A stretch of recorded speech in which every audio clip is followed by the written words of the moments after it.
testimonies yan. Ha! I-feature natin yan. Just email us at... roadtrip. O, diba? roadtrip@lightnetwork.ph. And our staff will coordinate with you guys wait for our call, yo.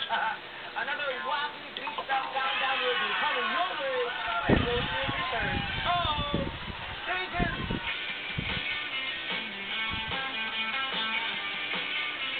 Tatak ito ng ating pagka-Pilipino. Sikat man o karamihang tao, sa pag-ibig man o para sa bayan o kahit sa pang-araw-araw lang. sa kanya, mas naiyahayag ang ating damdamin. Ang ating kultura at diwa ay nananatiling buhay. Dahil meron tayong sariling wika. Nakikisa ang News TV sa pagdiriwang ng buwan ng wikang pambansa. Hip-hop dance battle you want. Hip-hop contest vitamin first and guest judge Channel. Don't miss the dance workshop in the morning for the 1 p.m. Cancer Warriors Foundation.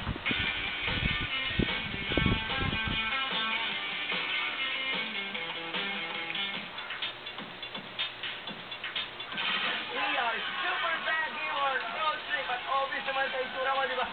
Super hyper, super excited to the max, yo! Wala naman sa excited dito!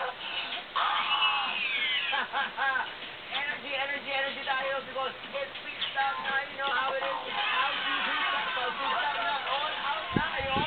Ang countdown po natin tonight ay pinapagalan namin. Dun, dun, dun, dun. Are you ready? Okay, ang ating pagsabi ngayon ay tungkol sa buhay at isa. Diba? Ayan, obviously, ito po ay mga estudyante moment.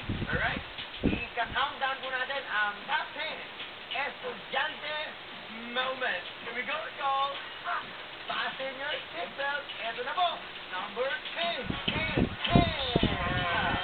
Yung may teachers ang binabasa lang yung nasa PowerPoint kapag nagtuturo. O, di ba? Class, ganito yan. Ma'am, ang galing niyo pong magbasa. Kung gusto niyo po, send niyo na lang sa email namin, o, di ba? Number 9.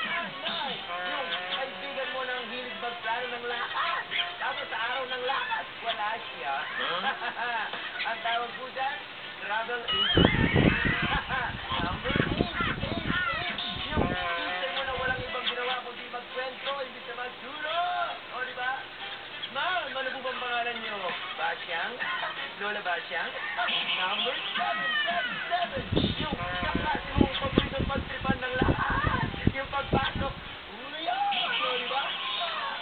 Naker, wala na. Ilipat na ng section yan. Iiyak na yan. Dulo yun, yo. Number 6. Yung mga klase mong hindi nag-review. Stock knowledge na lang daw. O, di ba? Kayo na ang maging bodega.